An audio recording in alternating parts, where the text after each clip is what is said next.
আরে হ্যাঁ হ্যাঁ, ঠিকই ভাবছো, আজকে বানাবো গাজরের হালুয়া। তো চলো, প্রথমে গাজরগুলোকে এরকম ভাবে জিরি জিরি করে কেটে নিতে হবে, মানে এই ঘষনিটার মধ্যে ঘষে নিতে হবে। আর দেখো, করতে করতে তো আমার হাতই ব্যথা হয়ে গেছে, কারণ এটার ঘষতে খুবই কষ্ট। তো যাই হোক, সব ঘষা হয়ে গেছে, আর ঠিক এরকম ভাবেই কাটতে হবে। আর এই দেখো, 4 প্যাকেট দুধ বাড়িতে ছিল। তো এই দুধটাকে আমি জাল করে নেবো, মানে একটুখানি জাস্ট ফুটিয়ে নেবো। আর তোমরা চাইলে দুধটাকে আরও ঘনও করতে পারো। আর এই 6-7টা মতন এলাচও দিয়ে দেবো দুধের মধ্যে। আর এই যে আমার মেয়েরে নিয়ে আমি কাজ করি, দেখো কোল থেকে নামবে না। আর দেখো আবার হাসিটা দেয়, দেখো খুব বদমাস, খুব, বাপ রে বাপ। দুধটা যখন একটু ফুটে যাবে তখন দুধের মধ্যে দিয়ে দেবো এই 4 প্যাকেট গুঁড়ো দুধ। তোমরা এর থেকে বেশিও দিতে পারো, কমও দিতে পারো। এটা দিলে একটু টেস্ট হবে, আর দুধটা একটু ঘন ঘন হবে, সেই জন্য আমি এটা দিয়েছি। তো এই গুঁড়ো দুধটা দিয়ে ভালো করে এটাকে একটু মিশিয়ে নেবো। আর মিশিয়েই না গ্যাসটাকে বন্ধ করে দেবো।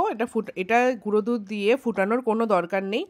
আর এই দেখো, কিশমিশ আর কাজু, এটা তোমরা তোমাদের টেস্ট বুঝে দিতে পারো, বেশিও দিতে পারো, কমও দিতে পারো। আর দেখো, আমি এক হাতে না কাজুগুলোকে গুঁড়ো গুঁড়ো করতে পারছিলাম না, যেহেতু এক হাতে ভিডিও করছিলাম।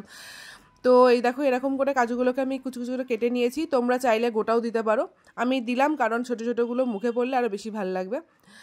আর এই যে ঘি, ঘি অবশ্যই ঘি দেবে, ঘি ছাড়া গাজরের হালুয়ার কোনো টেস্টই হয় না। আর পারলে একটু ভালো কোয়ালিটির ঘিটা দেবে, একটু বেশি পরিমাণে দেবে প্রথমে ঘিটা।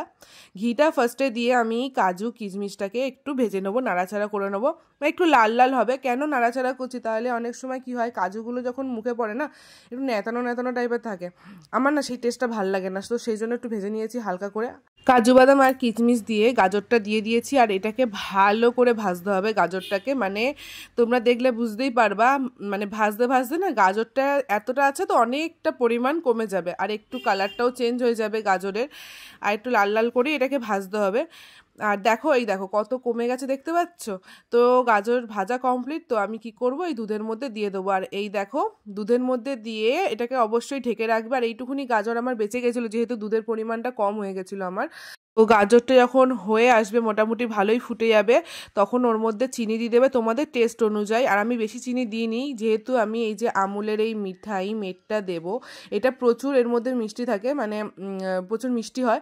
তো সেই জন্য আমি চিনিটা বেশি দিইনি, যেহেতু এটা আমি বেশি করে দেবো বলে। আর এইটা কিন্তু তোমরা অবশ্যই দেওয়ার চেষ্টা করো, তাহলে যে একটু মানে ক্ষীর ক্ষীর একটু ক্রিমি ক্রিমি ব্যাপারটা থাকে না, মানে সেইটা অবশ্যই তোমাদের হালুয়াতে আসবে, মানে টেস্টটাই পাল্টে যাবে মিঠাই মেটটা দিলে আমুলের।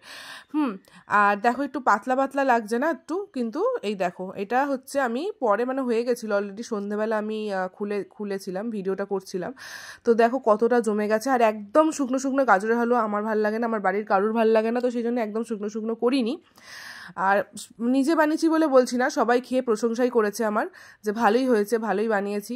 আর রান্না করার তো এটাই তৃপ্তি, বলো, যে রান্না করে যদি সবাই বলে ভালো হয়েছে, এর থেকে বড় শান্তি আর কিছু নেই। তো যাই হোক, ভালোই মানে বানিয়েছি, আমারও ভালো লেগেছে। তো তোমাদের রেসিপিটা ভালো লাগলে অবশ্যই আমার চ্যানেলটাকে সাবস্ক্রাইব করে দিও। টাটা, দেখা হচ্ছে নেক্সট।